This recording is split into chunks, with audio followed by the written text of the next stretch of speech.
Bismillahirrahmanirrahim. Assalamualaikum warahmatullahi wabarakatuh. Alhamdulillahi rabbil alamin. Wassalatu wassalamu ala asyrafil anbiya'i wal mursalin Muhammadin wa ala alihi wa ashabihi ajmain. Rabbi shrah li sadri wa yassir li amri wahlul 'uqdatam min lisani yafqahu qawli. Rabbi zidni ilman warzuqni fahman. Amin ya rabbal alamin. Alhamdulillah, puan-puan ya, rakan-rakanku sekalian ya, yang saya hormati, pada kesempatan kali ini Allah izinkan atas ikhtiar ya, pilihan kita untuk meneruskan sesi bedah buku kita di bawah tajuk Aku dan Buku. Dan kali ini kita memilih buku yang ditulis oleh Dr. Amani Ar-Ramadi ya, Dr. Amani Ar-Ramadi, dengan tajuk Menanamkan Iman kepada Anak ya. Mengapa saya memilih buku ini untuk dikupas, dijadikan sebagai buku yang perlu dibedah? Sebab saya sendiri ya, melihat keadaan kita yang kita berada di fasa akhir zaman ni, keperluan kita untuk mendapatkan zuriat yang saleh, yang salehah, yang kelak mungkin akan mengangkat darjat kita, yang akan sentiasa mendoakan kita, memberikan manfaat untuk kita. Itu menjadi sesuatu keperluan yang sangat dominan ya. Kita ingin bila kita tiada nanti, anak-anak kita tetap menyambung silaturahim dengan kita dalam bentuk amal salehnya, berupa doa-doa untuk kita ya, istighfar untuk kita, sehingga kita diberkati oleh Allah atas kebaikan-kebaikan yang dilakukan oleh anak-anak kita ya. Itu satu keperluan. Dan kita melihat pada fenomena-fenomena akhir zaman ini, anak-anak sudah pada membenarkan sabda Nabi bahwa min alamatis sa'ah, daripada sebahagian tanda-tanda hari kiamat adalah bahwasannya seorang ibu telah melahirkan tuannya, yaitu anak yang dilahirkan itu sudah berani menjadikan ibu bapaknya itu sebagai hambanya ya. Kita tak nak hal itu berlaku, dan kita dengan ikhtiar kita atas potensi yang Allah bagi, kita mencoba meraih keizinan Allah agar Allah mengkurniakan kita zuriat yang saleh dan salehah, zuriat yang qurrata a'yun. Bagi sesiapa yang sudah biasa mengikuti saya punya seminar tentang pendidikan anak berasaskan Asmaul Husna, teori pendidikan dalam perspektif Al-Quran, apa makna aku sebagai ibu bapa, mungkin boleh cepat tangkap ya maklumat-maklumat yang akan kita huraikan nanti terkait dengan buku Menanamkan Iman kepada Anak ya. Buku ini ya puan-puan, untuk makluman semua, ditulis oleh seorang doktor yang bernama Amani Ar-Ramadi ya. Buku ini sebetulnya kalau kita tengok simpelnya itu menekankan aspek pendidikan untuk penjagaan fitrah anak, yaitu menjaga fitrah anak, bahwasanya fitrah anak adalah mengabdikan dirinya kepada Allah Subhanahu wa taala. Sebab kalau kita belajar Al-Quran, ada part-part dalam Al-Quran itu tentang perkara gaib yang kita tak tahu.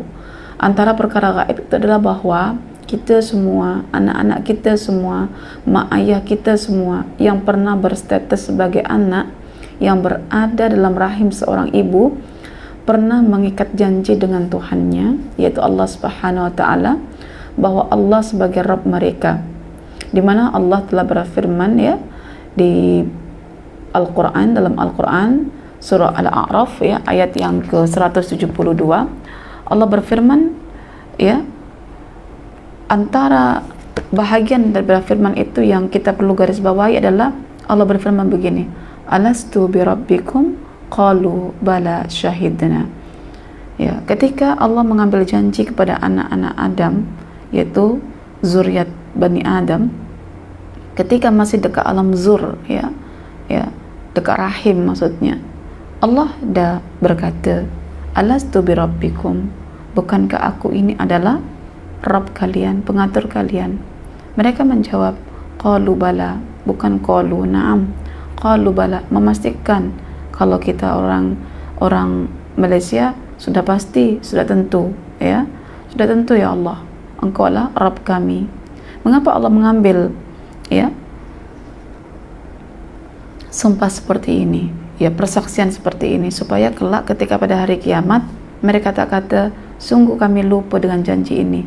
Maka agar mereka tidak lupa akan apa yang telah dibersaksikan itu, ketika anak itu lahir, kita sebagai orang tua, parents, kena jaga fitrah anak itu yang mengesahkan Allah, yang menuhankan Allah, supaya anak itu nanti kelak sampai akhir hayatnya dia tetap mengesahkan Allah, sehingga mereka tidak lupa ketika ditanya bahwa Tuhan mereka adalah Allah Ta'ala ketika dikubur. Masya Allah. Jadi tanggung jawab kita ini berat. Kenapa? Kita nak menjaga kesucian fitrah anak kita. Fitrah, sekali lagi, dalam Al-Quran dikatakan, ya, sebagai satu garisan dalam diri tiap-tiap manusia yang telah dilahirkan oleh ibunya. Garisan itu berbentuk fa'akim wajhaka lid-dini hanifa, yaitu menghadapkan wajah, menyembahnya kepada Allah, ya, sebagai satu-satunya agama yang lurus, yang tidak ada unsur kesyirikan, ya, dan tidak ada perubahan dalam hal ini, ya. Tak kisah anak itu anak orang kafir, ya, ataupun anak orang musyrik, ataupun anak orang munafik, ataupun anak orang mukmin sekalipun, tetap akan ada fitrah, karena fitrah itu meliputi seluruh manusia, ya, fitrah. Oke, baik. Jadi itu sebagai latar belakang bahwa setiap kita kalau bincang tentang isu pendidikan dalam Al-Quran, pastikan tujuan pendidikan itu, bahwa tujuan pendidikan itu adalah menjaga fitrah, yaitu beribadah hanya kepada Allah dan menampilkan akhlak-akhlak mulia yang menunjukkan tentang ubudiyah itu. Dan hendaknya ada konten-konten atau silabus-silabus yang boleh merealisasikan tujuan daripada pendidikan itu. Dan tentunya diperlukan satu media yang namanya method. Ya, method ini mesti boleh menghantarkan konten atau silabus dalam pendidikan itu menuju tujuan, ya. Seperti kalau Anda ingin mendapatkan nasi, maka mesti ada beras, ya, tak boleh ada batu, ada beras. Dan untuk mengubah beras menjadi nasi, Anda boleh gunakan rice cooker, Anda boleh gunakan periuk, ya, yang bawahnya ada api, ya. Anda kena tanak nasi itu, ya. Jadi hal itu yang membuat tercapai tujuan. Oke, jadi saya pastikan dulu perempuan, bila membedah mana-mana buku terkait dengan pendidikan, kita bertujuan untuk melestarikan nilai-nilai kesucian fitrah yang sudah ada pada diri anak semenjak anak itu berada dekat alam zur, yaitu dekat rahim. Dan saya nanti akan kemukakan dalam buku ini pelbagai eksperimen-eksperimen yang menunjukkan bahwa anak itu ketika di alam rahim itu memang mengesahkan Allah. Benda-benda yang tak elok yang dilakukan oleh seorang ibu yang bertentangan dengan fitrah anak membuat anak juga akan memberontak dalam kandungan, dalam rahim seorang ibu. Ya, kita banyak mendapatkan pencerahan dalam buku ini. Oke. Jadi dalam buku kita ini yang akan kita bedah, setelah dibuka masing-masing kalau ada punya bukunya, yang belum punya bukunya nanti boleh terus berhubung dengan Rami. Jadi ada 5 poin penting, ya, yang disampaikan oleh penulis ini. Tidak terlalu berlebihan, tapi sangat penting, ya. Pertama, ketika kita ingin mendidik anak kita, pertama kita kena buat anak kita itu mencintai Allah. Inilah menjaga fitrah itu. Kita kena buat anak kita mencintai Allah, mengenal Allah, supaya Allah yang dikenal kebaikannya dicintai oleh anak, ya, dicintai oleh anak. Lepas anak-anak itu mencintai Allah, ya, kita mungkin akan kenalkan nama-nama lain yang membuat anak itu juga takut kepada Allah, sehingga tak macam-macam dengan Allah. Yang kedua, ya, penulis juga menyebutkan tentang anak-anak kena diajar untuk mencintai Rasulullah. Letak kebanggaan umat Islam pada zaman Nabi, anak-anak begitu cinta Nabi, sehingga Islam menjadi mulia karena anak-anak cinta Nabi. Lalu bagaimana anak-anak kita hari ini? Sudah cinta Nabi kita? Cinta Nabi kita bukan karena banyak selawat, tapi cinta Nabi kita bermakna anak itu kenal siapakah Nabi kita. Dari mana anak-anak kenal Nabi kita? Daripada sunnah Nabi. Kita ajarkan sunnah-sunnah sahihah pada anak-anak kita. Oh, Nabi bagaimana nak karakternya? Oh begini, ajarkan Asy-Syama'il Muhammadiyah yang ditulis oleh Al-Imam At-Tirmidzi, sehingga anak itu boleh kenal secara fisikal Nabi macam mana, secara karakter dalaman macam mana. Dibuat ya, anak itu begitu mencintai, dan itu antara subjek bagi saya yang kena ada pada mana-mana institusi agama yang mengatasnamakan menjaga fitrah anak. Kena mencintai Rasul, karena kita tidak mungkin menyembah Allah tanpa melalui perantara Nabi Sallallahu Alaihi Wasallam.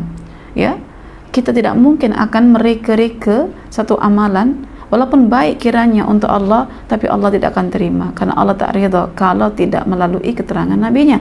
Maka kita sebelum mengambil keterangan Nabi kita, mengamalkan keterangan Nabi kita, maka kita kena mencintai Nabi kita. Demikian juga kita membuat anak-anak kita mencintai Nabi kita, karena mengamalkan sesuatu perkara yang dituntunkan oleh seseorang tanpa mencintai orang itu, amalan itu menjadi sia-sia. Demikian juga kita tunduk patuh pada Allah, tapi hati kita tak mencintai Allah, juga akan sia-sia.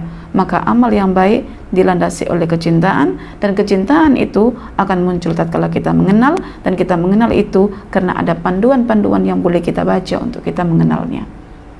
Oke. Yang ketiga, ya, dalam pendidikan anak untuk melestarikan fitrah anak adalah mendidik anak agar anak itu mencintai salat. Bagaimana anak-anak kita hari ini salatnya? Ya. Kalau anak-anak kita jauh daripada Allah, tentu akan jauh dari Rasulullah. Kalau jauh dari Rasulullah, mana mungkin dia boleh cinta salat? Yang ada cinta syahwat, seperti yang Allah firmankan dalam Al-Quran surah Maryam. فَخَلَفَ مِنْ بَعْدِهِمْ خَلْفٌ أَضَاعُوا الصَّلَاةَ وَاتَّبَعُوا الشَّهَوَاتِ فَسَوْفَ يَلْقَوْنَ غَيًّا. Jadi generasi ya selepas para nabi itu adalah generasi yang sudah mulai dhaif, lemah, di mana mereka memperturutkan syahwat, akhirnya mereka hidup tersesat. Jadi kita boleh tengok sekarang hari ini anak kita macam mana. Kalau anak-anak kita lebih mengutamakan syahwatnya, lebih mengutamakan main gamenya, lebih mengutamakan begadang malamnya bersama kawan-kawan, lepak sana lepak situ, lebih mengutamakan penampilannya, lebih mengutamakan shopping, budaya, lifestyle para artis semuanya, kita risau. Kita boleh bandingkan dengan generasi dahulu. Adakah anak kita termasuk anak-anak yang boleh mencintai salat dengan penuh kekhusyuan, penuh kehinaan, penuh kerendahan, mengenal kekurangan diri? Tengok anak berani dengan orang tua, menganggap dirinya lebih. Macam mana kalau dia berhubung dengan Tuhannya? Oke. Kemudian yang ketiga, yang keempat, ya, minta maaf, yang ketiga mencintai, sebetulnya yang ketiga mencintai Islam dulu ya, minta maaf. Yang ketiga adalah mencintai Islam, agama Islam ya. Tentang Islam, apakah Islam itu? Mengapa anak kita perlu diajarkan tentang keislaman? Ya, apa makna Islam? Bagaimana anak-anak kita akan mencintai agama Islam, dinil Islam? Adakah kita perlu memaksa dengan cara radikal, dipaksa, kamu mesti Islam, kamu mesti begini begitu, kamu mesti baca Quran, kamu mesti... Macam mana cara nak menanamkan dalam jiwa anak agar anak itu mencintai Islam, memiliki Islam, bahwa Islam itu adalah jalan hidup mereka. Itu yang ketiga. Baru yang keempat, mencintai salat. Apa makna salat? Mengapa anak perlu salat? Bagaimana cara menanamkan kecintaan pada diri anak itu agar anak itu mencintai salat? Itu antara benda-benda yang akan dikupas dalam buku ini. Kemudian yang kelima, yang terakhir adalah bagaimana mendidik anak perempuan, khususnya di sini ya, perempuan karena diasingkan dari laki. Yang empat tadi semua laki perempuan sama, yang kelima ini fokus untuk perempuan. Bagaimana mendidik anak-anak perempuan agar mereka, anak perempuan ini, mencintai jilbab, jalabib ya, yaitu satu busana yang belum menutup auratnya, bukan tudung, busana yang belum menutup auratnya ya, yang belum menutup auratnya ya, dengan pandangan-pandangan para ahli fiqh yang mu'tabar ya. Itu perlu didedahkan, dan dari awal itu lebih baik. Jangan kadang-kadang ya, pendekatan yang keliru. Biar je lah, nanti je lah, kalau udah besar, dah balik, dah umur. Perempuan lagi cepat. Sekarang saya nampak anak-anak perempuan umur 8 tahun 9 tahun itu udah balik, sebab rangsangan lingkungan, rangsangan daripada pemakanan membuat mereka lebih matang, rangsangan daripada tontonan-tontonan juga lebih matang. Sehingga saya mula-mula terkejut bila dapat kabar gitu ya, di Malaysia ini kadang anak umur darjah 4 sudah pirit, tapi mereka berpakai jilbab. Alasannya ibunya nanti-nanti. Jangan kekang masa kanak-kanak anak, biar mereka bebas dulu, bebaskan. Ya, kita lupa dengan apa tarian balet. Balet itu apa biasanya? Tari balet. Apa yang budak kecil yang dilatih menari macam lentur, apa saya lupa lah namanya itu, kalau ada yang bagi tahu.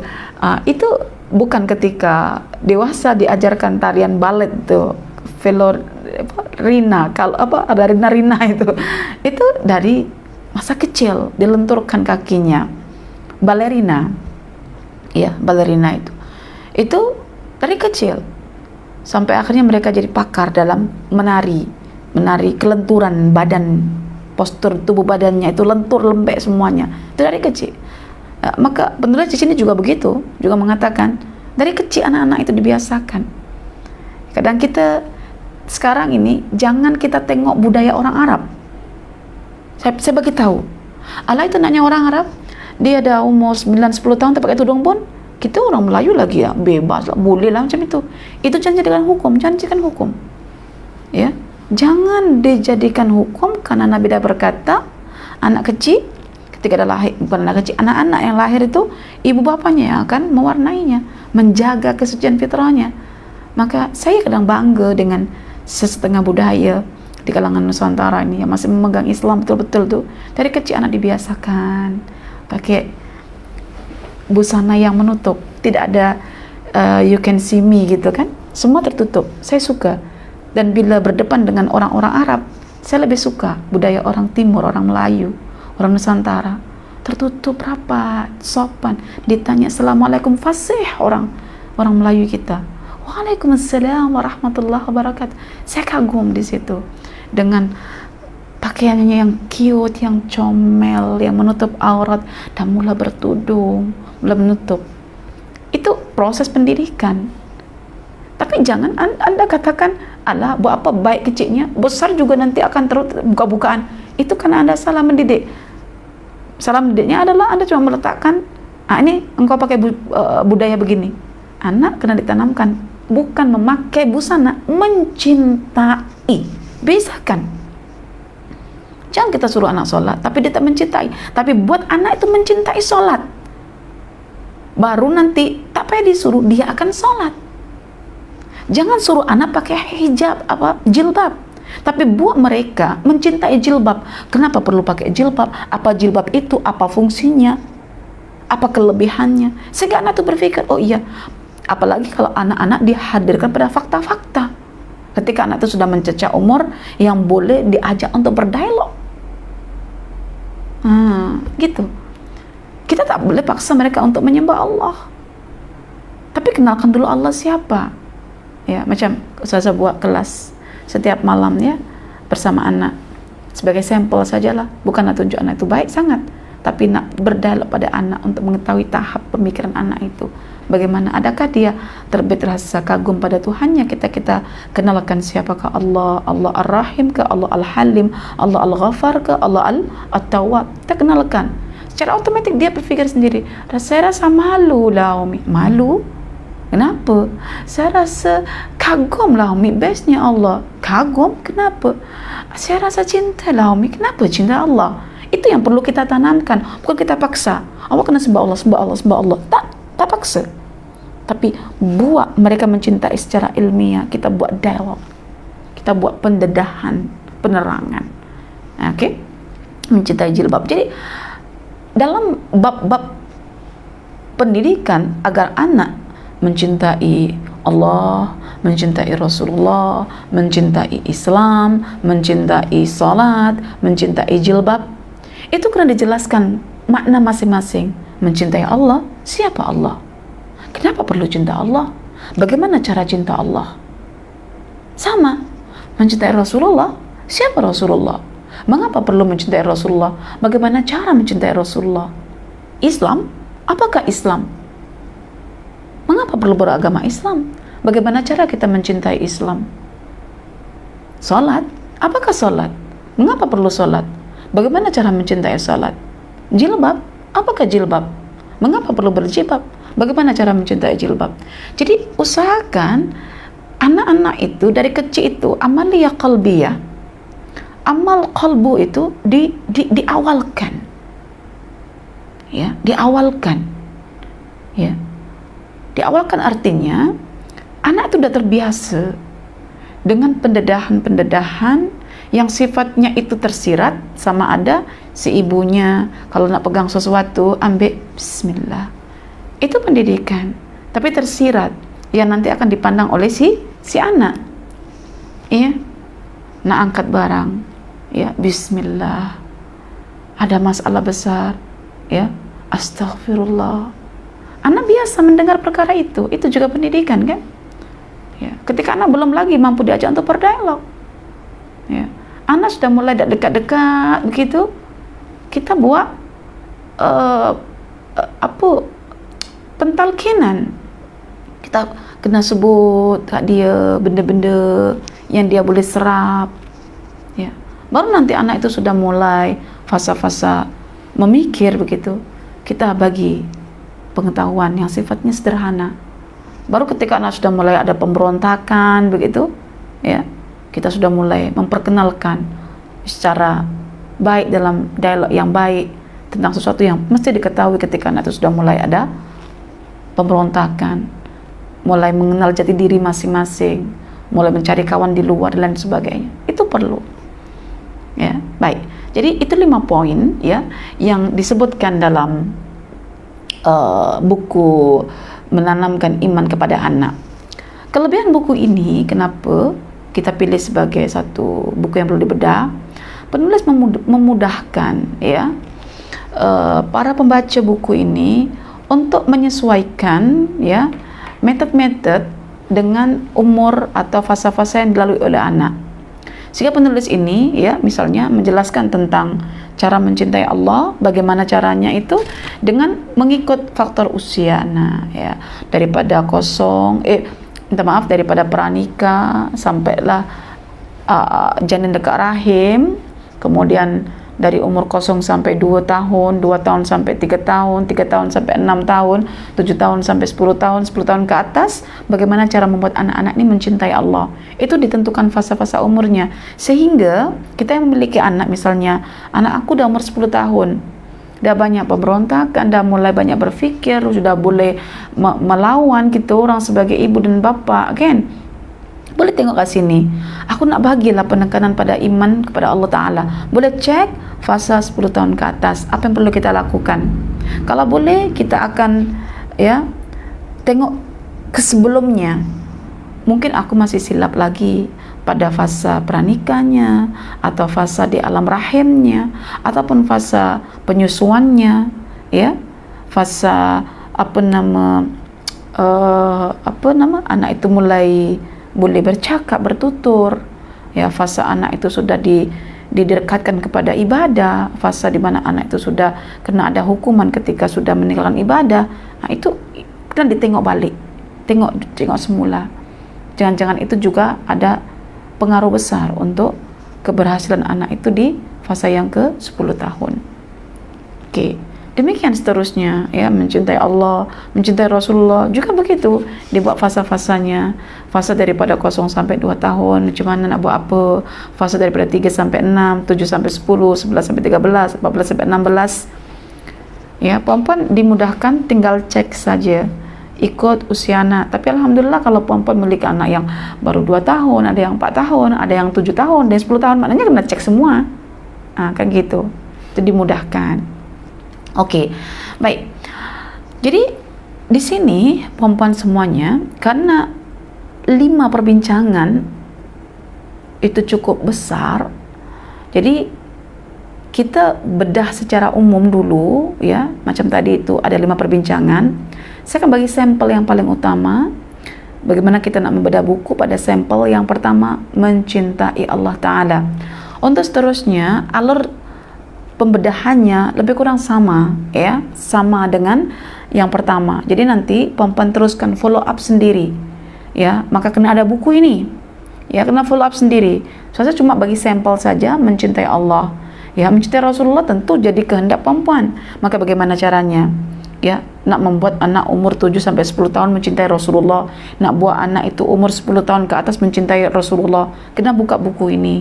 Dan di sini akan dibagi beberapa kaidah ya, cara-cara Rasulullah bagaimana nak menyematkan nilai-nilai tauhid, keimanan pada hati anak itu. Apa cara Rasulullah dalam berinteraksi dengan anak-anak agar anak itu memiliki Tuhan, rasa mencintainya, rasa berhajat dengannya, rasa bahagia bersama dengannya. Itu yang paling utama sebetulnya perbincangan di sini. Jadi kita pun tak adalah sukar sangat kita keluar rumah ke, keluar daerah ke, keluar kota ke, anak kita di rumah kita tak risau karena anak kita sudah mencintai Tuhannya, anak kita sudah bersama Allah ya. Jadi buku ini kelebihannya banyak cerita-cerita juga yang disajikan sebagai contoh, supaya kita nanti bila tengok cerita-cerita yang disajikan dalam buku ini, kita tergerak untuk mencari buku-buku cerita sendiri yang boleh kita bagi kepada anak kita di umur-umur tertentu yang memerlukan kaedah penceritaan. So kaedah penceritaan ini ada fasa sendiri ya, bukan semua fase dibagi cerita semuanya, tidak, ada fasa-fasanya. Oke. Baik, itu konten ya, itu konten dalam buku ini. Jadi perempuan semuanya ya, tuan-tuan juga yang saya hormati. Jadi untuk perbincangan 4 poin terakhir, yaitu mencintai Rasulullah, mencintai Islam, mencintai salat, dan mencintai jilbab, itu dibaca sendiri. Dan saya bagi tahu walaupun dibaca sendiri itu sangat penting, apalagi kalau sudah masuk bab salat. Ya, dan bab salat tidak berdiri sendiri, itu pun kena berbincang tentang Islam itu sendiri, kena bincang, sangat penting anak didedahkan tentang Islam supaya anak-anak tidak berislam warisan. Dan Islam itu sendiri bersumber pada Quran dan Sunnah, sangat penting diajarkan Sunnah Nabi untuk mencintai Nabi, dan sangat penting diajarkan Al-Quran untuk mencintai Allah sebagai pemilik kalam Al-Quran. Masya Allah. Oke. Perempuan sekalian, saya nak tekankan satu perkara di sini, bahwa anak-anak kita sebetulnya adalah bekas kesabaran kita. Satu wadah, satu bekas, satu tabung yang akan menampung kesabaran kita sebagai parent. Itu anak kita.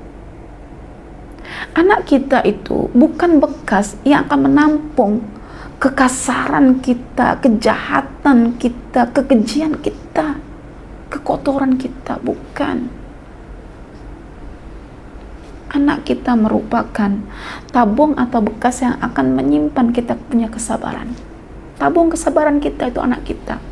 Coba kita pikir, kalau anak kita sebagai tabung kesabaran kita, selama ini kita buat apa pada anak kita? Anak-anak yang dibiasakan dicaci, dimaki, dicela, dihina, dia tidak akan pernah belajar untuk menghargai orang, karena hidupnya tak pernah dihargai oleh parentnya. Di luar, dia tak akan pernah mau percaya pada orang lain. Dia hanya bersifat untuk mencari kesalahan, mencaci, mencela, tak belajar untuk menghargai orang lain. Karena itu, anak-anak kita itu adalah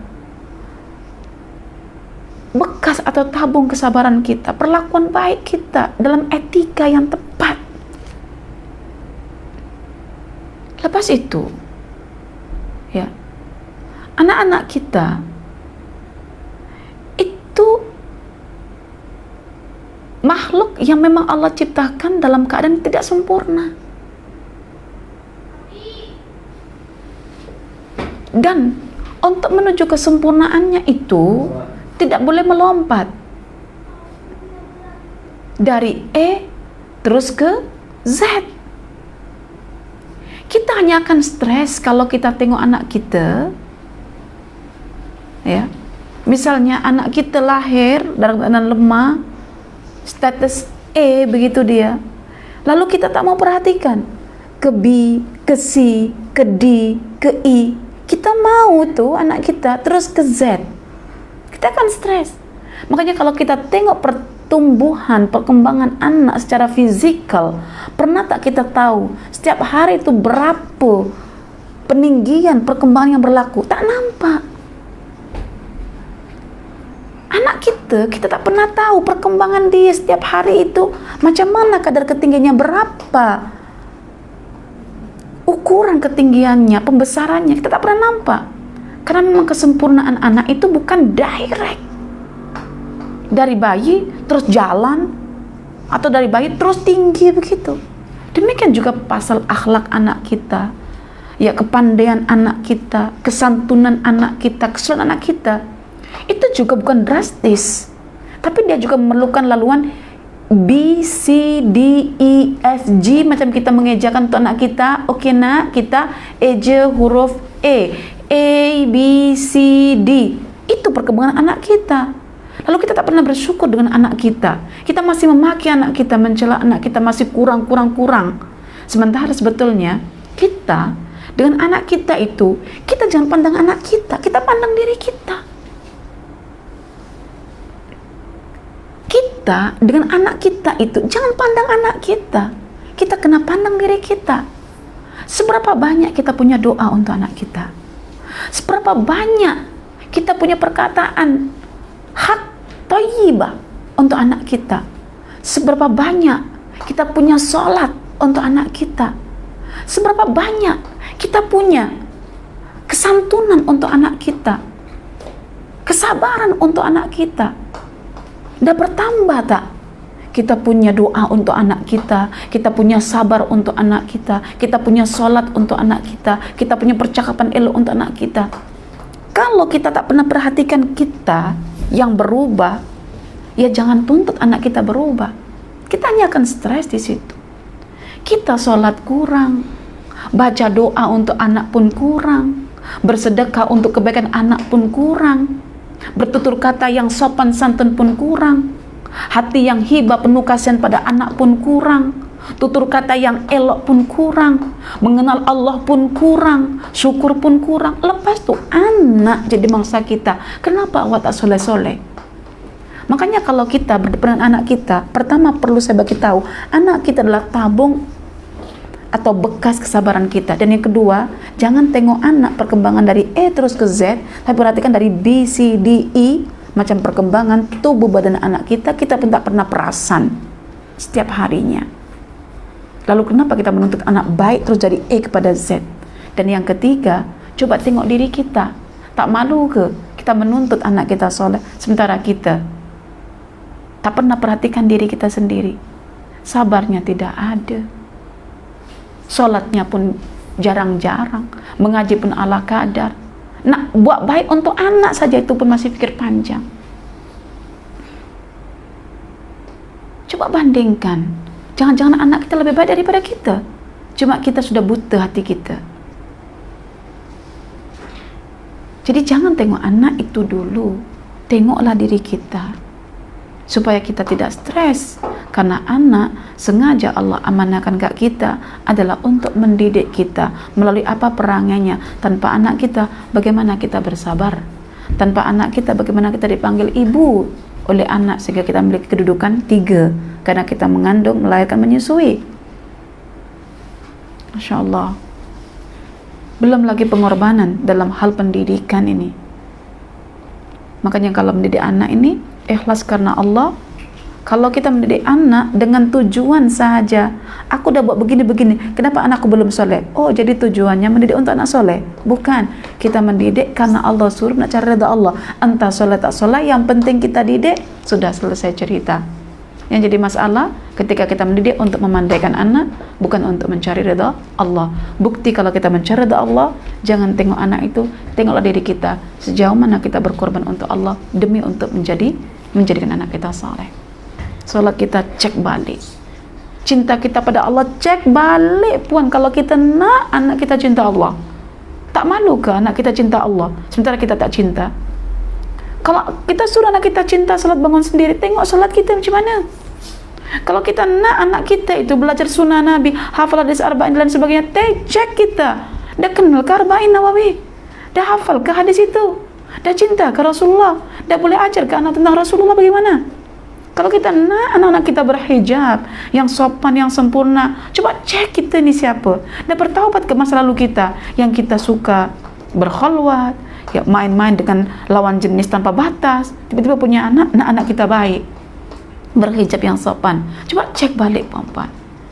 Artinya Allah bagi anak dalam masa yang sama.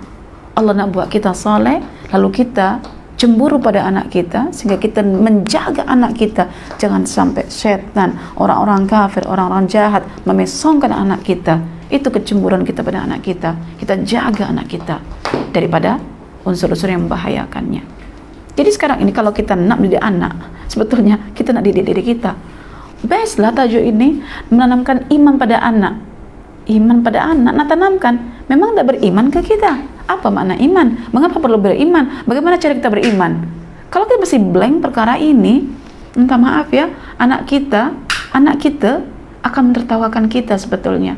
Di sebalik kita punya ambisi yang luar biasa, dalam masa yang sama kita pun tidak ada perkara yang kita nakkan anak kita punya. Oke. Baik. Jadi setiap perbincangan akan dimulakan tentang arti atau makna daripada cinta. Cinta Allah maknanya apa? Cinta Rasulullah maknanya apa? Terus mengapa mereka mesti diajari cinta? Ya.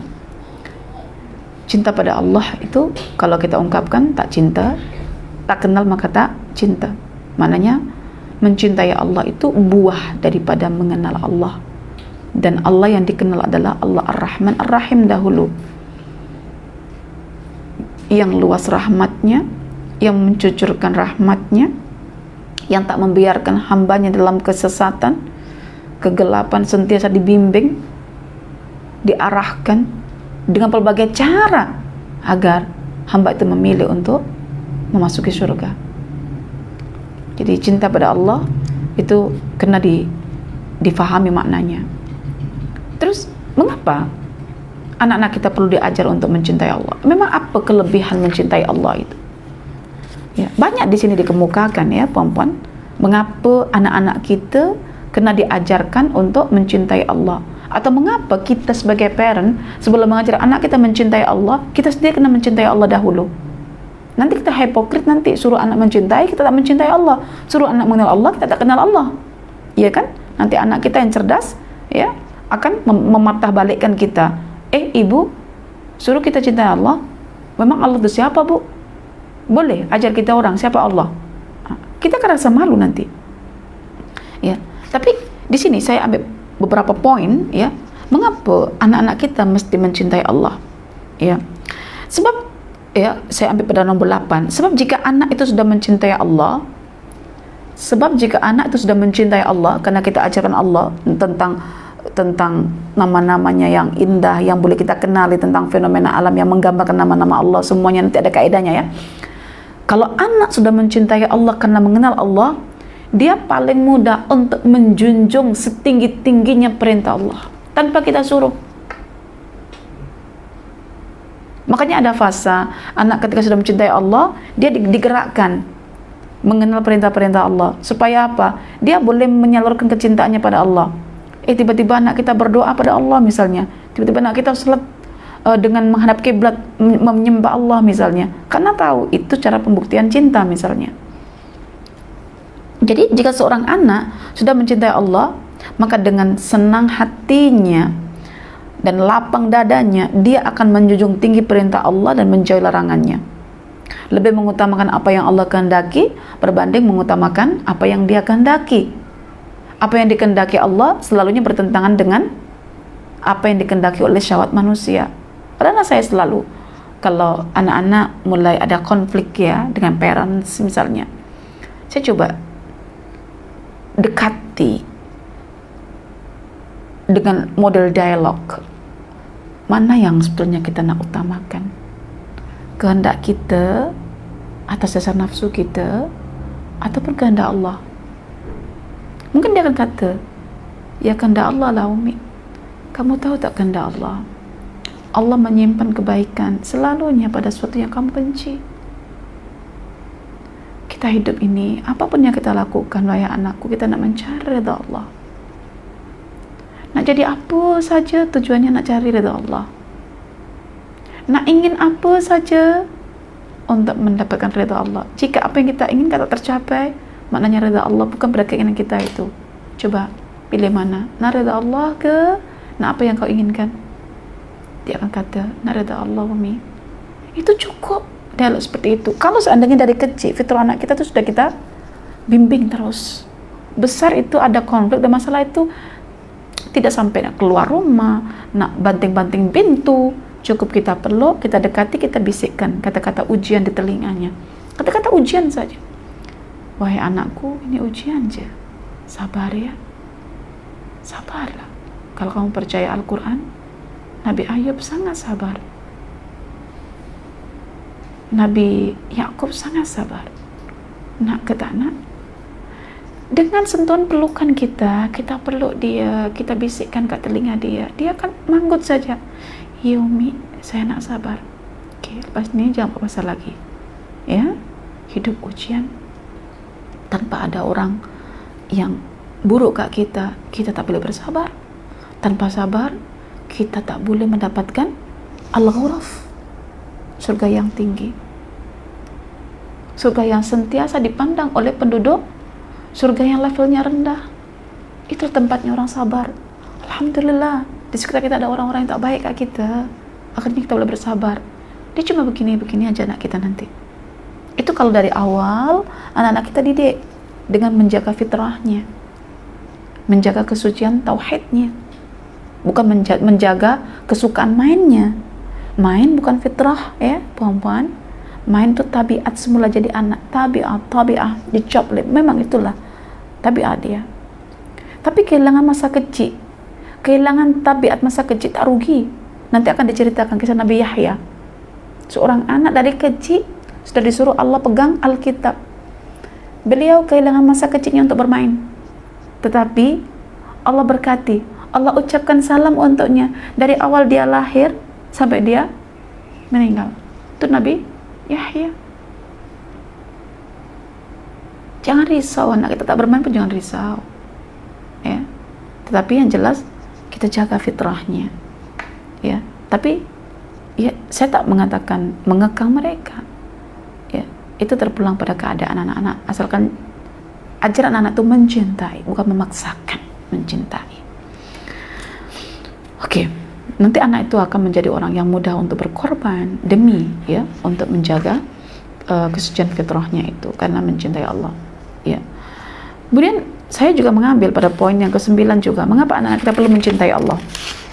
Menarik di sini ya, nomor 9. Anak-anak kita kalau sudah mencintai Allah, dia tidak akan rasa keseorangan. Hari-hari dia akan ditemani oleh Allah. Dia akan ada rasa perasaan, aku tak pernah seorangan, aku tak pernah bersendirian, aku sentiasa ada Allah. Jadi kalau ada masalah itu tak sampai murung anak kita, dia akan ingat aku ada Allah. Maka kita kena kerap dari kecil itu kita sebut nama Allah untuk anak-anak kita. Kita jelaskan nama Allah Ar-Raqib ke, nama Allah Asy-Syahid ke. InsyaAllah ya, penting sangat. Tapi itu juga atas dasar pengalaman kita bahwa kita juga tak pernah sendirian, tapi kita sentiasa ada kawan, dan kawan seorang mukmin adalah Tuhannya sendiri. Dan apabila kita sudah punya kawan, kita sentiasa bersama Tuhan kita, tidak ada satu makhluk pun yang boleh mencelakakan kita, karena di samping kita adalah Allah.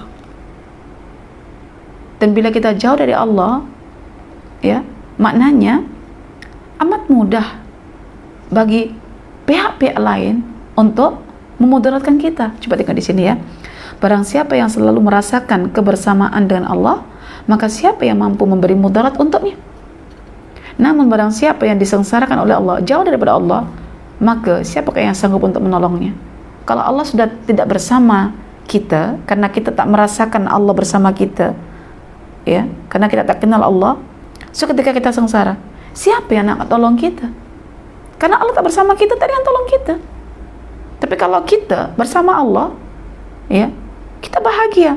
Siapa yang nak susahkan kita kalau Allah bersama kita? Coba tengok perkataan Al-Imam yang mulia. Ketika aku mati, matiku syahid. Ketika aku di penjara, penjara bagiku khalwat. Ketika aku dibuang, maka pembuanganku dianggap sebagai rihlah. Karena Allah bersamanya. Jadi dibuang pun dia happy, dianggap sebagai rihlah, sebagai tamasya. Di penjara pun dia happy karena dianggap sebagai khalwatnya dengan Tuhannya. Bahkan ketika dipenggal pun dia happy karena apa? Dia syahid, disaksikan oleh Allah, dia bersama Allah. Dan itu bukan kesengsaraan, itu kebahagiaan. Karena itu kebahagiaan itu milik orang-orang yang bersama Allah. Walaupun orang di luar menyangka dia sengsara. Kenapa? Orang luar hanya melihat dan mengukur apa yang dia ada. Sementara kita yang bersama Allah, ya, tidak mampu diukur dengan sesuatu yang lain.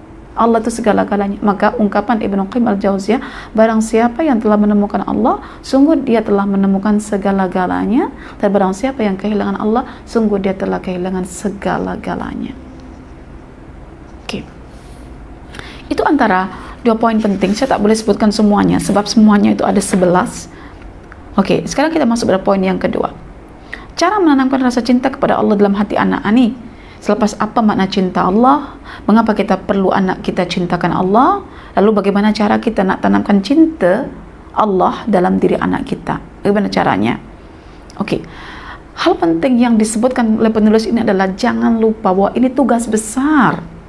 Jangan kita anggap perkara ini mudah. Nak membuat hati anak kita cinta Allah itu bukan perkara mudah, karena perkara ini melibatkan hati, dan hati anak itu dipegang dua jemari Allah, maka tidak ada cara lain. Hal pertama yang perlu kita kenal adalah bagaimana kita menggantungkan harapan dalam perbuatan kita sepenuhnya pada Allah Ta'ala. Ya, pada mulanya tugas ini berat, sangat menuntut kedua ibu bapa meminta pertolongan pada Allah yang Maha Kuat. Artinya kita mendepani perangai anak itu kita perlu kekuatan, dan kepada siapa kita bersandar? Pada Allah Al-Qawiyyu Al-Matin.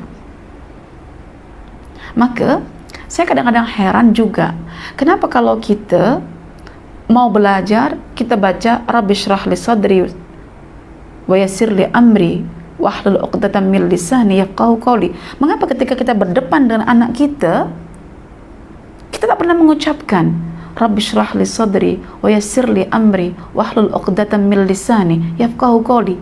Bukankah doa ini dibaca oleh Musa ketika nak berdepan dengan rakan dakwanya namanya Fir'aun? Bukankah anak-anak kita adalah rakan dakwah kita yang perlu kita hadapi perangainya? Namun kenapa kita yang kerap marah, kerap kecil hati, kerap geram, kita tak minta dilapangkan dada kita ketika kita berdepan dengan anak? Bagaimana cara kita mengatasi agar dalam parenting itu free screaming begitu? Yaitu tadi, baca doa, minta Allah lapangkan dada kita ketika kita berdepan dengan anak kita. Kita minta pada Allah agar ketika kita berkata-kata pada anak kita boleh faham apa yang kita maksudkan. Karena anak kita objek dakwah kita, karena anak kita objek pendidikan kita. Kita nak mentarbiah anak kita seperti mana Musa mentarbiah Fir'aun. Diperlukanlah sodru yang lapang. Ketika diperlukan sodru yang lapang itu, maka sebaik-baik doa yang kita baca ketika berdakwah pada anak adalah doa yang dibaca oleh Musa ketika berdakwah kepada Fir'aun. Bukan kita nak kata anak kita macam Fir'aun, tapi kepada siapa saja berdakwah itu perlu kelapangan dada. Maka bacalah, kerapkan membaca di sini. Mereka mesti sentiasa melantunkan doa. Doa apa? Rabbi shrah li sadri wa yassir li amri wahlul 'uqdatam min lisani yafqahu qawli. Lepas berdoa ini, baru kita nak menanamkan iman pada anak itu, kita kena membangun pola interaksi antar keluarga dulu. Kita kena settlekan dulu keluarga ini. Artinya, hubungan istri dengan suami kena settle, hubungan ibu dengan anak kena settle, hubungan ayah dengan anak kena settle, hubungan anak dengan anak-anak kena settle, adik beradik kena settle. ya. Hal penting yang tak boleh dilupakan adalah membangun pola hubungan yang baik, yang benar antara anggota keluarga dan juga anak-anak. Baru lepas itu, tiap-tiap parent memberikan tumpuan perhatian pendidikan kepada anak-anaknya itu. Lepas hubungan itu terjalan dengan bagus. Kalau hubungan itu sudah ada clash, masing-masing tidak menghargai, masing-masing ada masalah, kita nak cakap, dah blok anak kita. Mari kita jaga hati anak kita ini agar tidak agar unblock dengan kita. Kita jaga dulu interaksi yang baik, pola interaksi yang baik. Dalam hal ini, ya, kita kena perhatikan fasa-fasa yang dilalui oleh anak. Nah, ini penting. Makanya kenapa buku ini menekankan aspek fasa umur? Karena ini namanya pola interaksi yang bagus antara anak dengan parent. Ya, dalam hal ini kita mesti memperhatikan tuntutan dari setiap fasa, karena anak pada setiap fasanya itu akan mengalami tuntutan pendidikan yang berbeza-beza, tidak sama. Jangankan itu, makanan sudah berbeza-beza kan. Dari fasa di rahim, makanannya cuma aliran darah ibu, tali pusat. Tetapi ketika sudah lahir, 2 air susu. Ketika sudah masa diceraikan susu, dah ada buah-buahan, ya, ada daging, ada susu nabati ke hewani, dah diperluas rizkinya. Semakin upgrade lah dia punya rizki. Betul tak? Gigi dah tumbuh banyak. Demikian juga anak kalau sudah melalui fasa 2 tahun pertama, 3 tahun, ya, masuk ke 6 tahun, 7 tahun, 10 tahun, masuk lagi ke 13 tahun, itu ada tuntutan yang berbeza. Maka kalau kita perhatiin anak kita sentiasa mengalami perbezaan. Maknanya kalau anak kita sudah upgrade dia punya fase, dia pun upgrade dia punya pendidikan, so kita sebagai parent pun kena upgrade punya pendidikan. Oke, bukan sama. Jadi malu kita tidak upgrade pendidikan kita di saat yang sama anak kita sudah mengupgrade fasa-fasa pertumbuhannya, dan setiap fasa-fasa pertumbuhannya itu menuntut, ya, jamuan-jamuan pendidikan yang lebih advance. Oke. Baik. Jadi di sini disebutkan dalam pendidikan berasaskan pendidikan iman ini dimulakan dari fasa pranikah dulu, ya, fasa pranikah. Paling mudah senang fasa pranikah ini adalah seorang lelaki kena memilih perempuan yang baik. Karena benih yang baik bagaimanapun, yang unggul bagaimanapun, kalau ditaburkan pada tanah yang tandus, yang kering, dia hanya akan menghasilkan tanaman yang kering, yang ujungnya akan mati. Maka wahai kaum lelaki, kata Nabi, perhatikan di mana kamu akan mencurahkan sperma kamu. Perempuan mana yang akan menampung sperma kamu itu? Maka Quran sangat cantik ketika mengungkapkan nisa'ukum harthul lakum fa'tu harthakum anna syi'tum. Karena itu dalam bab pendidikan itu sentiasa menggunakan tanaman an-nabat. Tengok dalam surah Ali Imran. Fa'ambataha nabatan hasanan wa kaffalaha Zakaria. Pertumbuhannya Maryam alaihissalam diungkapkan macam tanaman an-nabat. Dan lelaki yang menabur benih pada rahim seorang wanita itu pun dianggap sebagai hars, orang yang bercocok tanam. Maka kita kena tahu dari sekarang ini, kalau kita masih produktif, ya, kita adalah tanah ladang yang akan ditaburi benih oleh petani, dan petani itu adalah suami kita. Ya, oke, baik. Kemudian ini fasa pranikah lah, ya, kena dijaga betul-betul. Nak membuat anak kita itu mencintai Allah dari awal sebelum kawin lagi. Lepas itu sudah kawin, maka sudah mulai sperma dimasukkan, ya, ditaburkan dalam tanah rahim seorang wanita. Dan ketika sudah jadi janin di situ, sudah tumbuh janin di situ dari benih sperma tadi itu, Masya Allah, penulis ini sangat cantik dan saya suka. Beliau katakan begini, sungguh janin dalam kandungan itu adalah rizki. Karena dia rizki, maka bagi sesiapa yang sudah mengandungkan janin yang merupakan rizki itu, bertakarrublah kepada Allah, dekati Allah, dan syukurilah. Pernah tak kita merasakan bahwa ketika kita mengandung itu rizki? Pernah Ustazah, saya tahu itu rizki.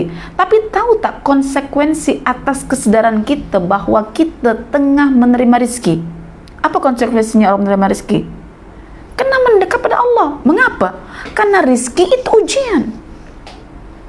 Sama ada kita mendekat pada Allah dan bersyukur, ataupun kita lari lupa daripada Allah dan kufur akhirnya. Maka sebaik-baik orang yang mengandung, yang ingin mendapatkan zuriat yang mencintai Allah, maka ketika mengandung, anggaplah itu sebagai rizki Allah, mendekatlah pada Allah dan bersyukurlah kepada Allah. Dan hal itu dikemukakan dalam Al-Quran. La in ataitana salihan lanakunanna minasyakirin. Ya Allah, jika engkau bagi dalam rahimku ini anak yang saleh, sungguh kita orang akan bersyukur. Bersyukur itu apa? Syukur itu Masya Allah, maknanya kita mendekat pada Allah. Apa yang Allah bagi semuanya diarahkan pada tujuannya. Dimana ketika seorang ibu, seorang wanita mengandung dan dia ingin mendekat pada Allah dan bersyukur atas nikmat kandungan itu, pertama, telinga dia kena dengar sesuatu yang baik, termasuk kalamullah, termasuk sabda Rasulullah, termasuk kalimat thayyibah, termasuk Asmaul Husna, apa saja difungsikan pada fungsinya mendengarkan firman Allah Ta'ala. Mata juga begitu, untuk memperhatikan segala bentuk fenomena yang boleh mengukuhkan data-data yang didengar daripada Al-Quran. Tangan juga begitu diatur, bukan untuk benda yang buruk, mencuri, memukul, menampak, tapi untuk memberi, menyantuni, mengasihi. Mata juga begitu, kaki juga begitu, semuanya begitu. Itu namanya syukur, dan itu bukti bahwa kita menginginkan bahwa anak yang kita kandung itu kelak akan mencintai Allah. Dan saya bagi tahu perempuan, ketika anak kita sudah dalam rahim kita, itu Allah sudah mengikat janji, ya, Allah sudah mengikat janji. Dan jangan lupa ketika Allah sudah mengikat janji itu, Anda jangan macam-macam sebagai seorang ibu. Ya, ketika Allah mengikat janji, wa id akhadha rabbuka min bani adam min dhuhurihim dzurriyyatahum wa ashhadahum ala anfusihim alastu birabbikum qalu bala syahidna an taqulu yaumal qiyamati inna kunna an hadza ghafilin. Allah tak nak kita lalai, maksudnya Allah tak nak baby-baby itu lalai ketika dia sudah lahir nanti. Maka si ibu, si ayah kena menjaga fitrah anak itu yang sudah mengesahkan Allah, ya. Dan ketika anak itu dalam rahim, sudah mengikat janji, sudah mengesahkan Allah, sudah berkata bahwa Allah itu Rabb mereka. Ketika ibu melakukan kemaksiatan itu akan direspon baby itu dengan respon yang tidak suka pada ibu. Kenapa? Dia bertauhid dalam rahim ibu, tapi ibunya musyrik, ibunya kufur, ibunya maksiat. Maka di sini disebutkan, ya, muka surat 23 itu, seorang dokter pernah melakukan satu penelitian bahwa segala bentuk perilaku buruk seorang ibu akan direspon secara tidak bagus oleh babynya. Mengapa? Karena baby itu sudah mengesahkan Allah. Maka kesan keburukan itu direspon tidak suka oleh baby itu. Oke. Seorang dokter mengambil sampel seorang wanita perokok. Rokok itu kan haram hukumnya, ya. Rokok bukan makruh, rokok itu haram hukumnya. Oke. Seorang wanita yang mengandung dan dia seorang perokok, mau dibuat eksperimen oleh dokter-dokter. Maka perempuan ini diminta untuk berpuasa 24 jam. Kemudian masuk dalam ruang dokter untuk di-scan. Oke. Masa ketika di-scan itu, perempuan ini diminta, ya, masa di-scan itu baby itu tenang. Karena si ibu sudah menghentikan merokok 24 jam, baby ini tenang. Maka perempuan ini diminta dokter untuk merokok. Masa yang sama di-scan. Ternyata ketika sebaik ibu ini merokok saja, terus baby itu memberontak, menendang macam membuat gerakan yang dia tidak suka.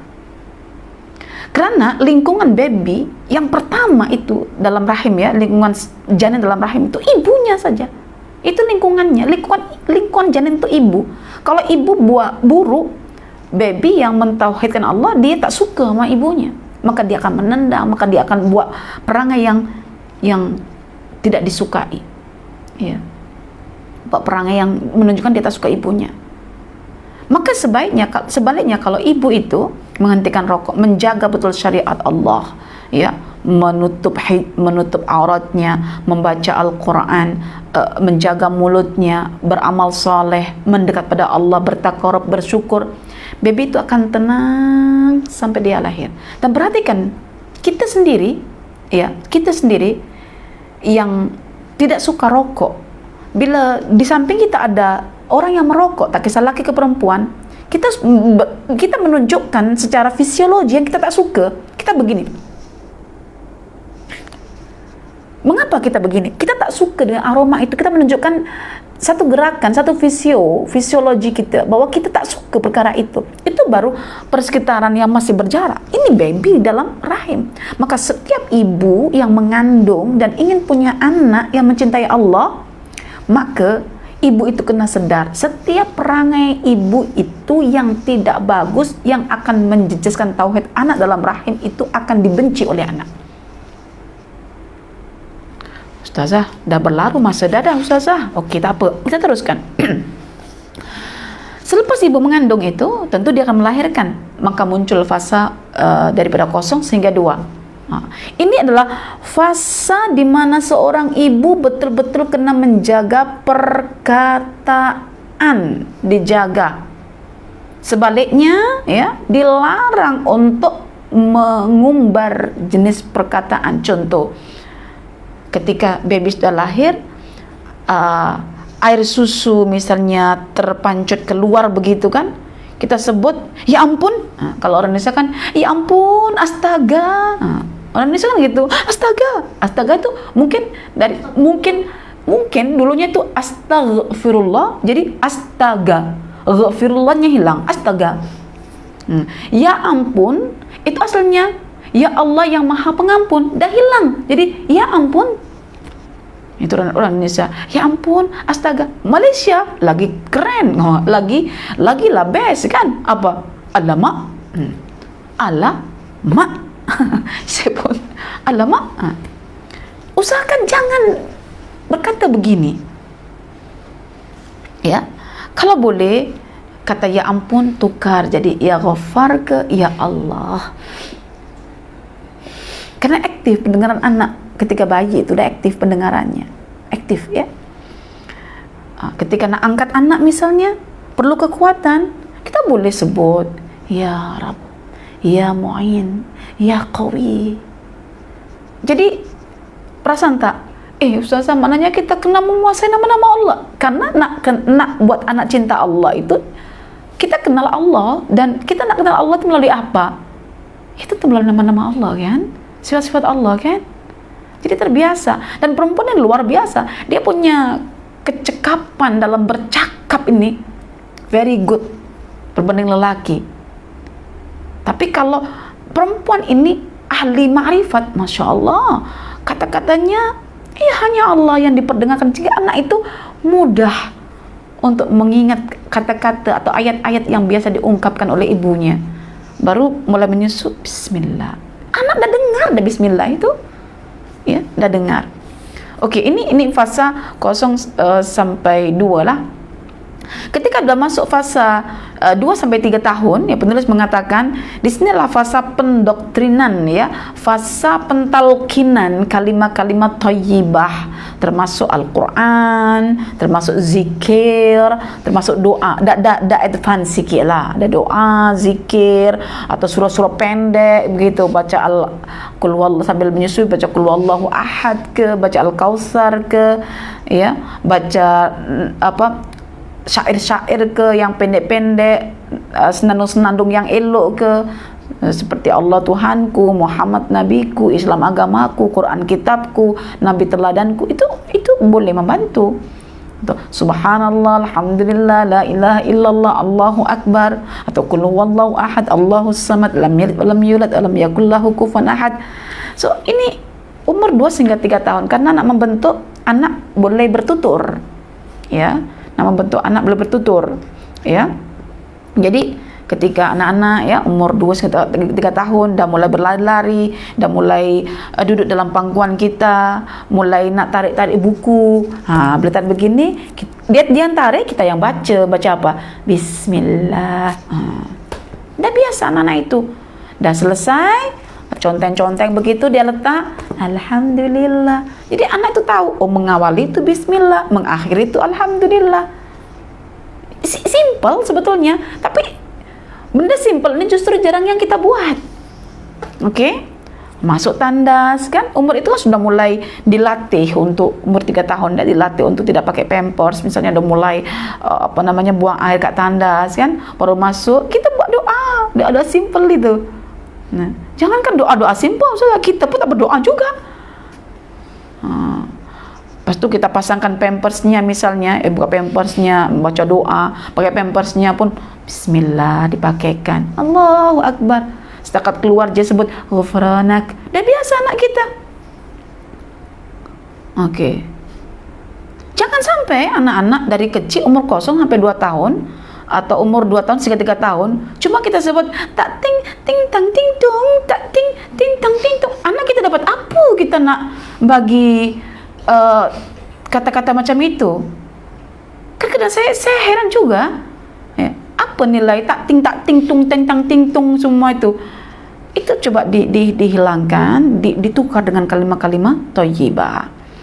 Baru nanti umur 3 sampai 6 ini anak-anak sudah berkata-kata, dia sudah advance, dia nak sesuatu yang lebih daripada pentalkinan tadi itu. Kan dia bercakap itu udah mulai menyerap apa? Menyerap apa yang kita nak katakan, dan sebaik-baiknya adalah kita buat penceritaan. Maka umur 3 sampai 6 itu kita boleh buat cerita pada anak-anak. Fasa pembagian cerita, ya. Kita mesti menggunakan fasa ini untuk mengarang. Mengarang itu maksudnya membuat lakonan cerita yang kita dengan roman muka kita, dengan kita kena belajar ilmu fisiologi juga. Kalau kita nak bercerita pada anak-anak itu supaya dia macam menjiwai, ya. Dan saya boleh katakan benda ni betul, ya. Ketika anak saya umur 3 ke 4 tahun macam tu, saya cerita tentang Nabi Muhammad, tentang masa kecilnya dengan Aminah, ya, ibunda Aminah itu. Saya ceritakan kan, dengan saya yang meresapi, saya yang menangis, anak saya menjerit nangis, ya, nangis. Lepas tu ayahnya marah ke abangnya, kamu buat apa pada adik kamu? Abangnya, buat apa? Saya tak buat apa-apa. Itu Umi tengah cerita. Tak tahunya anak saya sedih. Semenjak itu anak saya tak mau tengok cerita-cerita sedih. Tak mau dengar cerita sedih. Kalau dah tengok ada tanda-tanda signal yang tengah bersedih dengan gambar-gambar yang sedih, dia akan tutup cepat-cepat. Dia tak mau tengok. Dia paling tak suka dengan kesedihan. Apalagi kalau sudah saya buktikan perkara itu, maknanya memang betul 3 sampai 6 itu kalau kita bercerita dengan ilmu fisiologi, ya, menggunakan roman muka kita, mimik kita, intonasi kita, dia macam mengalami fasa Nabi SAW ketika masa kecil ditinggal oleh ibunya itu. Ya Allah. Sampai kadang-kadang saya pun heran kan, bila saya masuk ke klinik, ya, gigi, nak cabut gigi abang dia, si bungsu pun ikut, ya, menangis menjerit, tak tahunya apa. Dengar kisah kematian pesawat apa dulu tu yang MH20 apa itu? Itu kan pakai lagu, pakai music itu kan. Menangis dekat klinik. Pening kita. Saat dia ada dengar suara music yang sahdu, sedih, dia tak boleh. Okey, jadi saya melihat, ini masa saya nak bercerita. Maka memang saya kena habiskan masa 3, 6 sampai sekarang pun masih juga, ya, minta dibuat cerita, mempergunakan fasa ini untuk mengarang atau menceritakan kisah-kisah yang mengarahkan kepada perilaku yang mulia, ya. Jadi anak-anak itu dibagi cerita terkait dengan akhlak al-karimah. Ini sangat besar pengaruhnya. Maka kita kena ambil tokoh-tokoh yang perlu untuk diceritakan, ya, perlu ceritakan. Jadi itulah ya. Di sini pun dibagi contoh, ya Allah. Saya kadang-kadang tengok contoh ini, contoh fakta ya, tapi boleh berlaku ya. Nanti baca sendiri, perempuan akan merinding baca kisah ini. Betapa hebatnya adik kakak ini kan, kisah adik kakak dalam sunyi dan kegelapan, yang ditinggal ibunya keluar pergi ke farmasi untuk beli obat. Tak tahunya lampu lampu di rumah yang ada anak lelaki yang sakit sama si kakak yang masih kecil menjaga adiknya itu padam, gelap. Tapi karena kakaknya itu dah biasa dibagi cerita yang baik oleh ibunya tentang Allah itu sentiasa menjaga, melindungi, mengawani, maka ketika lampu padam itu dia menjaga adiknya yang sakit. Pertama dia pening, tapi dia hadirkan pesan ibunya, kamu jangan takut, Allah bersama kamu. Maka ketika itu anak kakak masih kecil ini yang jaga adiknya ini, dia segera buka tingkap rumahnya dan nampak di sebalik tingkap rumahnya itu ada bulan yang boleh menerangi kegelapan biliknya itu, sehingga dia boleh tenangkan adiknya bahwa bulan itu bersinar ya, bulan itu menerangi kita, Allah bersama kita. Adiknya tenang sampai ibunya datang. Ya Allah, andai kata anak-anak kita macam itu. Tapi itu pengaruh pada ibu yang dari kecil si kakak itu sudah dilatih dengan nama-nama Allah, dilatih dengan kalimat-kalimat thayyibah.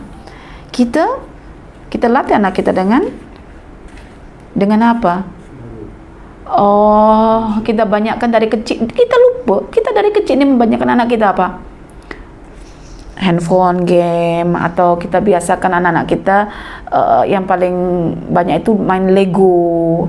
Ya, kita lupa bahwa anak kita masa kecil itu yang paling fokus tuh ini.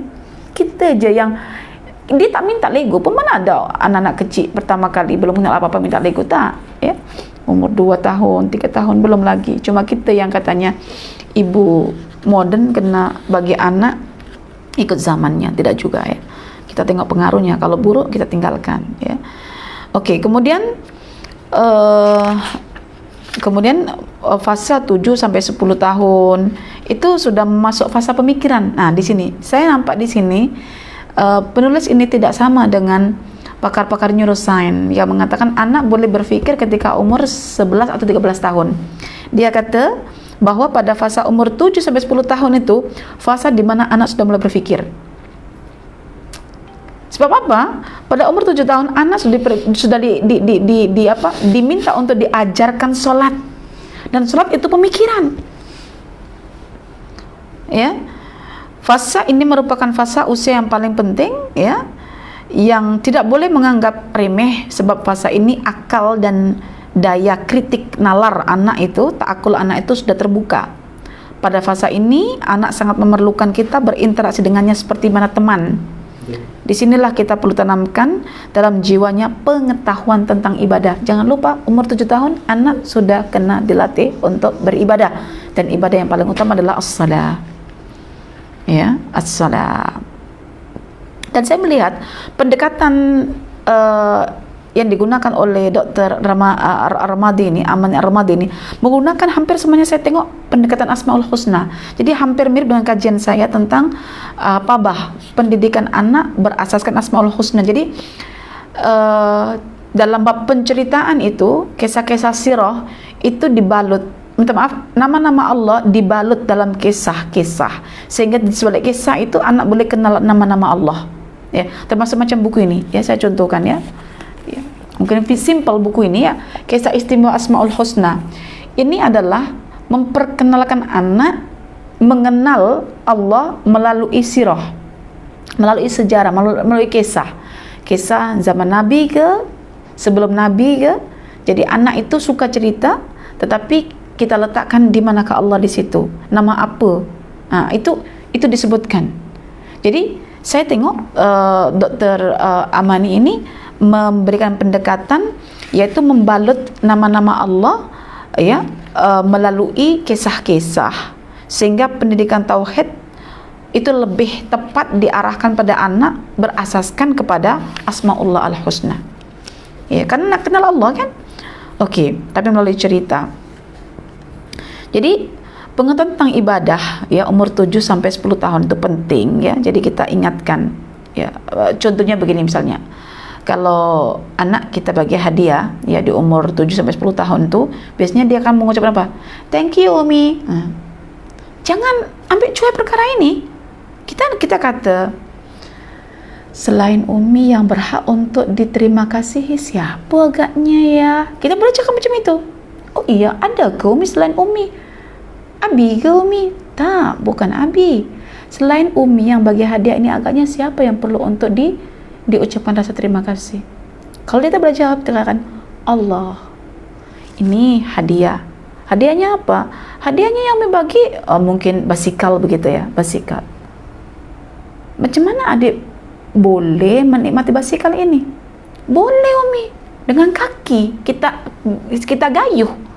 Siapa yang menciptakan kaki? Baru anak itu sadar, Allah. Oh iya Umi ya, tanpa kaki saya macam mana boleh mengayuh basikal?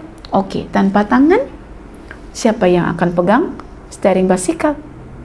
Iya juga ya, itu juga Allah yang ciptakan tangan.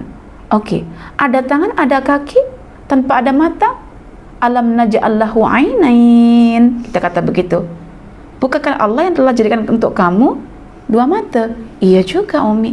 Sekarang ucap terima kasih pada siapa? Kalau macam ini kita kena ucapan dulu pada Allah Umi ya. Jadi anak itu dia macam mengalir punya dialog. Sebab apa? Sebab digerakkan secara logik, di mana anak itu udah berpikir umur 7 sampai 10 tahun nih. Jadi itu perlu ditekankan ya. Ini contoh dalam buku inilah ya, dan masih banyak lain lagi. Contoh pemberian hadiah di sini bukan cuma basikal, boleh bagi hadiah berupa buku-buku cerita di sini. Yang tak boleh dilupakan adalah membuat pijakan-pijakan metode pendidikan yang boleh dipilih untuk anak bagi menemukan minat bacanya, juga memberikan hadiah berupa cerita. Kalau anak umur 7 tahun sampai 10 tahun itu sudah terbuka pemikirannya, hadiah yang paling bermakna yang perlu kita bagi itu bukan basikal lagi, tetapi apa? Benda-benda yang boleh merangsang akalnya berpikir. Bagi buku, hadiah buku. Ini buku cerita, tolong baca sama Umi. Jadi buku itu lebih hebat nilainya berbandingkan pawagam. Kita boleh gelak-gelak, boleh tengok, betul juga Umi. Seronok di rumah itu. Atau hadiah-hadiah yang boleh merangsang dia untuk rasa hidup. Daripada kue muih misalnya, kita bagi hadiah burung ke, kita boleh bagi hadiah arnab ke, kita boleh bagi hadiah yang membuat dia rasa macam hidup dan sesuatu, bunga ke, yang tanaman ke, apa yang dia boleh ada sentuhan pemikiran lah, begitu. Jadi anak-anak pada masa ini juga, pada masa umur 7-10 tahun ini kan masa bermain nih ya. 7, saya bagi tahu 7 sampai 10 tahun itu masa-masa anak dekat playground. Ya, saya bagi tahu 7 sampai 10 tahun itu rata-rata anak sudah mulai dekat playground. Jadi kata penulis ini, coba hadirkan kisah Nabi Zakaria. Minta maaf, Nabi Yahya. Nabi Yahya, subhanallah, masa kecil Nabi Yahya berbeza dengan anak-anak yang lain. Kebanyakan anak-anak sangat suka bermain-main, sedangkan Nabi Yahya sangat serius membaca kitab sepanjang waktunya. Bahkan diceritakan dalam tafsir itu, ketika diajak main tuh, kata Nabi Zakaria, minta maaf, aku diciptakan oleh Allah bukan untuk bermain, tapi aku diciptakan oleh Allah ketika ayahku sudah beruban, dan supaya mewarisi keilmuan ayahku. Jadi tak ada masalah lagi untuk main. Jadi maknanya para ulama mengatakan kehilangan masa bermain itu tidak masalah, no problem. Kita aja yang memasalahkan karena kita mengambil pandangan yang holistik daripada teori barat.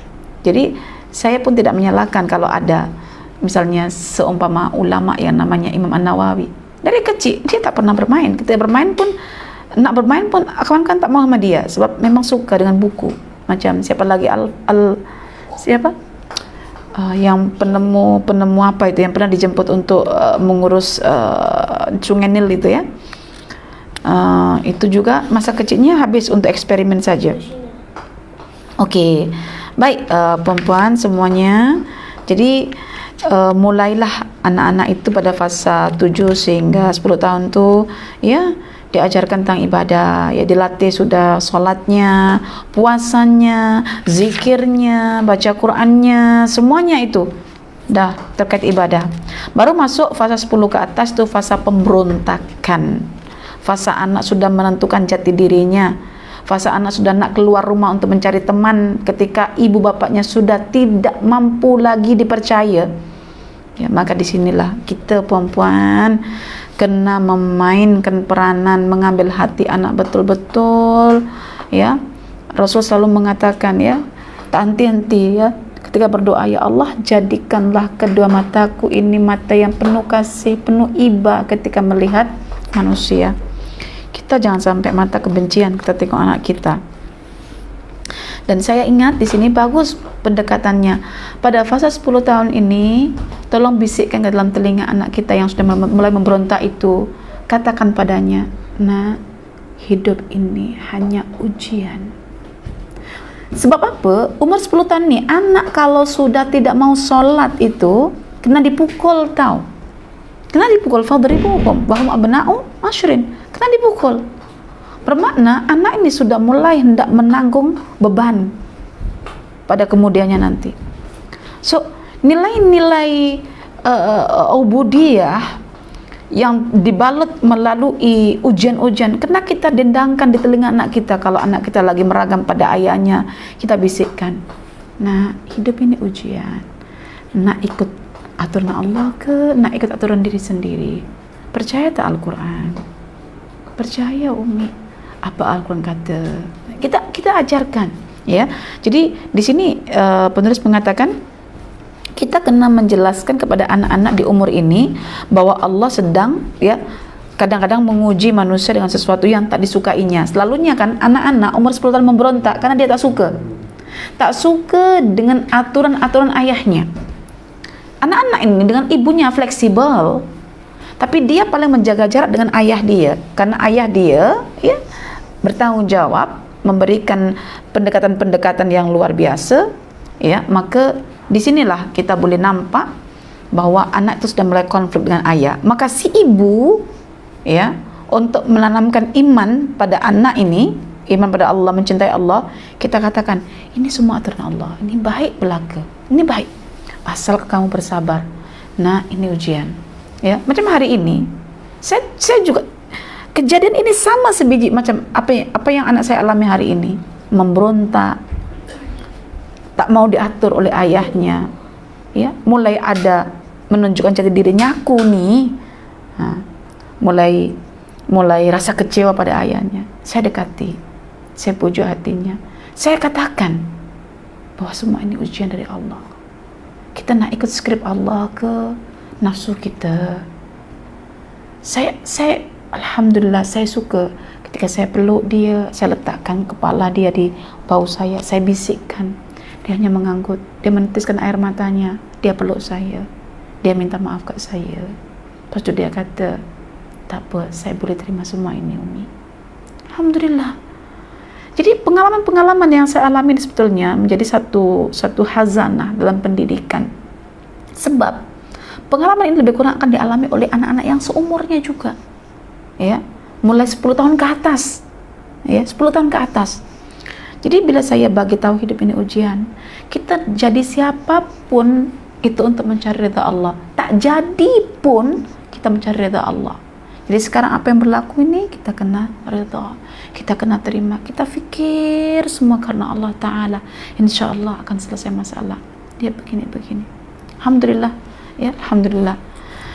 Dan yang paling penting umur 10 tahun ke atas, anak-anak kena diajari sudah tentang makna, bukan tentang arti Asmaul Husna, tentang makna Asmaul Husna. 10 tahun ke atas kena diajarkan tentang makna Asmaul Husna. Dan saya heran kenapa ada misalnya tak berat ke nama Asmaul Husna ini diajarkan pada anak di sekolah rendah. Kenapa berat? Kontennya tetap, cara penyampaian kita rendahkan. Oke je, tak ada masalah. Maka di sini dibagi tata cara dialog ya. Dialog yang mengalir, tidak boleh dialog yang sifatnya itu memangkas percakapan anak. Jadi di sini disebutkan ya tata caranya berdialog kepada anak itu. Ya Allah, saya tengok di sini baguslah. Ya. Jadi kalau misalnya pada fase 10 tahun ini anak sudah mulai tadi itu ya memberontak semuanya itu. Coba kita ajak dialog. Dialognya itu kenapa selalu gagal antara anak dengan ayah ketika berdialog? Karena ayah kalau tak paham sistem dialog hanya merusak karakter anak. Saya bagi tahu. Maka di sini dikatakan oleh dokter ini, berdialoglah secara santai namun terarah. Bukan dengan pola dengarkan aku ayahmu dan jawab nanti kamu ya. Tak boleh begitu. Bukan pula dengan dialog lepas bebas, tak ada ikatan sehingga melupakan inti permasalahan kemana-mana tanpa titik temu. Kita kalau berdialog itu nak satu titik temu, maka jangan kemana-mana ya, sehingga anak nanti dia akan kata boring lah, bosan lah, orang cakap sekian, engkau ayah cakap sekian kemana-mana, apa benda nih. Terus fokus kepada permasalahan anak, jangan meleret kemana-mana sampai anak tuh susah tangkap. Maka berdialoglah, ikut tahap kemampuan anak dalam merespon dialog. Anak umur 10 tahun, dia ajak dialog umur 30 tahun. Gimana boleh paham? Atau anak umur 15 tahun, dia ajak dialog oleh ayahnya, umur 40 tahun, ikut gaya 40 tahun. Itu yang akhirnya tak kena. Oke, kemudian di sini juga dikatakan tidak ada hal takut anak nanti akan cakap begini. Oke lah, tak iyalah, tak cakap, malah lah. Tidak ada hal yang perlu dibicarakan ayah, karena kita tidak akan pernah sepakat dalam hal ini. Ketika saya ada masalah, saya sampaikan, ayah begini. Dan ditentukan semua sama ayahnya, begini. Anak pun akhirnya malas, dan sampai bila-bila anak tidak akan mau menceritakan masalah dia pada ayahnya karena bosan dengan cara ayahnya yang otoriter, atau dialog yang mendikte itu yang otoriter lah, di mana sang ayah tak mau menerima selain pendapatnya saja dan memaksakan sekaligus menyingkirkan pendapat anaknya sendiri. Jadi ataupun berdialog dengan gaya filsafat yang jauh daripada realiti anak. Anak itu masalahnya simple, ajak pakai falsafah yang tinggi-tinggi, itu pun tak kena juga. Jadi dialog itu kena selari dengan anak punya kemampuan. Oke, dan terakhir, cara Rasulullah SAW nak membuat anak itu mencintai Allah, ya, beriman pada Allah, mencintai Allah, macam-macam kaidahnya. Kadang-kadang Rasulullah menggunakan pertanyaan, lalu Rasulullah jawab sendiri, ya. Pendidikan dengan cara bertanya. Kadang-kadang Rasulullah memancing pertanyaan juga supaya mereka respon dan mau menerima. Karena Rasulullah juga menggunakan pertuturan kisah, ya. Jadi kata Rasulullah bertanya begini, tahukah kamu siapa orang rugi itu? Kita orang tak tahu, wahai Rasulullah. Rasulullah jelaskan. Atau karena Rasulullah berkata begini, mau tak aku katakan amalan yang paling utama yang Allah sukai? Mau tak aku katakan orang-orang yang sebaik-baik manusia? Mau tak aku katakan siapakah ahli surga itu? Biasanya memancing. Atau Nabi kadang menyampaikan dengan cara berkisah, ya, kisah orang yang memberi minum anjing, akhirnya dia masuk surga karena memberi minum anjing itu. Ada yang masuk neraka karena mengurung seekor kucing sampai mati. Oke, cerita juga dan diselitkan tentang Allah di situ kan.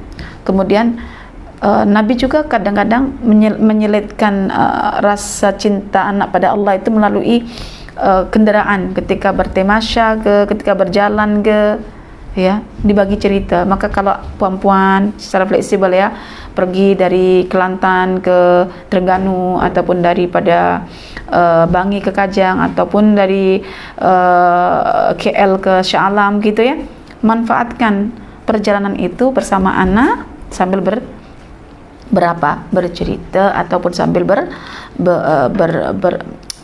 bertanya ya, belajar secara fleksibel di tengah jalan itu paling senang ya. Macam kisahnya siapa, Luqman ya, bersama anaknya itu kan, ketika berjalan bersama anaknya, ambil sampel padang pasir, ambil sampel biji sawi ya, itu fleksibel ketika bertemasya. Maka jangan bertemasya cuma, saya tak suka kalau perempuan temasya cuma ambil snap gambar tengah makan es krim, senyum palsu 1 menit, freeze ke apa style tuh, Freestyle. freestyle, tik, itu aja. Lepas itu, wah marah-marah lagi, gaduh-gaduh lagi.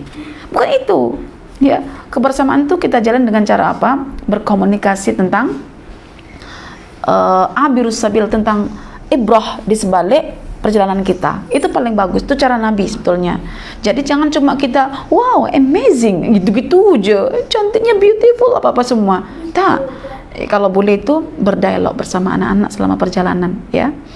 Kalau jalan tuh maka jangan tunjukkan cuma makan apa, singgah ke restoran mana, tapi cobalah tengok tentang masalah dialog dengan anak itu macam mana, ya. Macam baru-baru ini saya kalau tengok ya postingan ustaz-ustaz yang ketika berjalan keluar dia boleh bawa suasana alam bersama anak-anak dia, itu subhanallah, itu tafakur alam, dan itu lebih bagus ya daripada tunjuk bermalam di hotel mana, makannya apa. Itu tidak menepati apa yang Rasulullah ajarkan untuk menanamkan benih iman dalam hati anak. Okey? Dan masih banyak lagi di sini, banyak pengalaman apa semuanya. Itulah puan-puan ya, banyak maklumat sebetulnya dalam buku ini, cuma saya tak boleh nak sampaikan semuanya. Cuma intinya saya berpesan untuk diri saya sendirilah ya, sebelum kita menghukumi anak kita yang kurang baik akhlaknya, coba hukumi diri kita, sudah baik ke akhlak kita dengan Tuhan kita, dengan Allah Ta'ala? Sudah berimankah kita pada Allah Ta'ala? Sudah banyak ke doa-doa kita pada Allah Ta'ala? Sudah bagus ke ibadah kita kepada Allah Subhanahu Wa Ta'ala? Sudah terjaga kerisan kita daripada segala bentuk kata-kata keji dan kata-kata umpatan lainnya? Coba tanya dulu kita. Sudah terisi ke pada diri kita, pada diri anak kita tu, tabung anak kita tu berupa kesabaran kita? Coba cek balik. InsyaAllah dengan cara seperti itu kita akan dimudahkan oleh Allah untuk menyisipkan, memasukkan, menyematkan ya rasa cinta pada hati anak terhadap Tuhannya Allah Subhanahu Wa Ta'ala. Aku qauli hadza wa astaghfirullah li wa lakum. Wassalamualaikum warahmatullahi wabarakatuh.